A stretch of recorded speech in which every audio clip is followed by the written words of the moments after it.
Assalamualaikum warahmatullahi wabarakatuh. Kami dari kelompok 3, Angkatan 3, peserta Lansar CPNS Kementerian Agama tahun 2021 akan menampilkan salah satu tokoh yang memiliki kemampuan dan reputasi yang baik dalam mengaktualisasikan nilai-nilai akuntabilitas, nasionalisme, etika publik, komitmen mutu, dan anti korupsi.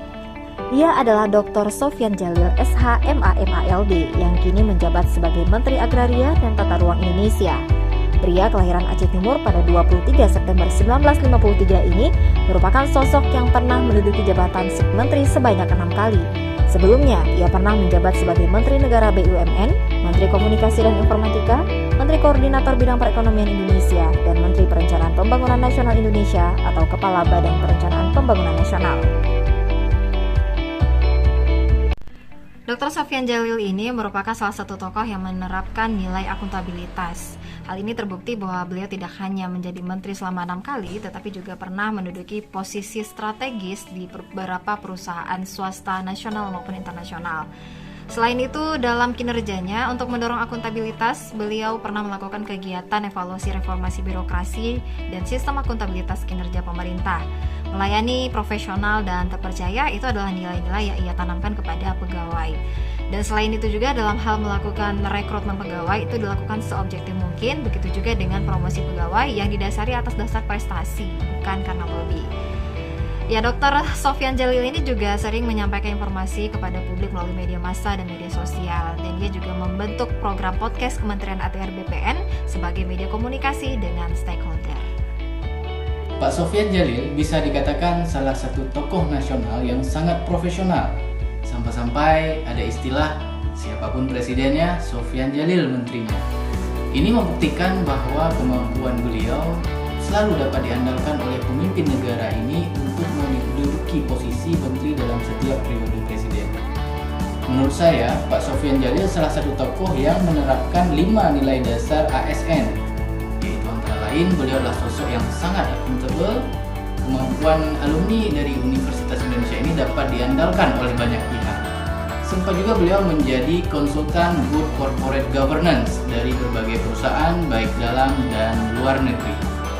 Beliau juga seorang nasionalisme sejati. Hal ini dibuktikan dengan keterlibatan beliau sebagai perwakilan Republik Indonesia dalam perundingan dengan Gerakan Aceh Merdeka yang diselenggarakan di Helsinki, Finlandia pada tahun 2005. Yang mana peristiwa ini menjadi titik balik kebangkitan rakyat Aceh pasca konflik dan tsunami. Dari sisi etika publik, sosok beliau juga belum pernah tersandung hukum, baik itu korupsi atau kasus hukum yang lain. Jadi banyak kasus-kasus pelanggaran yang diselesaikan di bawah kementerian yang beliau pimpin. Sepak terjang Sofyan Djalil telah terbukti dengan banyaknya peningkatan kualitas mutu yang menjadi komitmennya dalam 5 kementerian yang pernah digawanginya tersebut.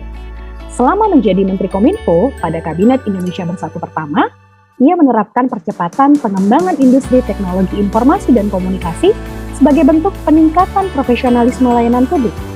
Beliau juga melakukan inovasi di Depkominfo dengan penerapan untuk pertama kalinya di Indonesia sistem lelang radio frekuensi secara transparan dan kompetitif. Sebagai Menteri BUMN, beliau secara masif merekrut eksekutif profesional dari berbagai latar belakang untuk menjadi pemimpin BUMN sebagai upaya pemerintah untuk beradaptasi dengan tuntutan perubahan dunia kerja. Sementara itu, jika kita menilik kepada aspek anti korupsi, perkara mafia tanah telah mendominasi dengan total lebih dari 50% perkara dalam seluruh permasalahan sengketa lahan di Indonesia. Praktik ini berhubungan erat dengan praktik korupsi berupa penerimaan gratifikasi, memberikan suap kepada penegak hukum agar putusan berpihak kepada kelompoknya, serta penerbitan sertifikat tanah palsu. Hal ini membuat Menteri Agraria dan Tata Ruang atau Badan Pertanahan Nasional, Bapak Sofyan Djalil, memecat Kepala Kantor Wilayah Badan Pertahanan Nasional DKI Jakarta yang menerbitkan sertifikat tanah palsu sebagai komitmennya untuk memberantas praktek korupsi. Demikian dari kelompok kami. Wabillahi taufiq wal hidayah. Wassalamualaikum warahmatullahi wabarakatuh.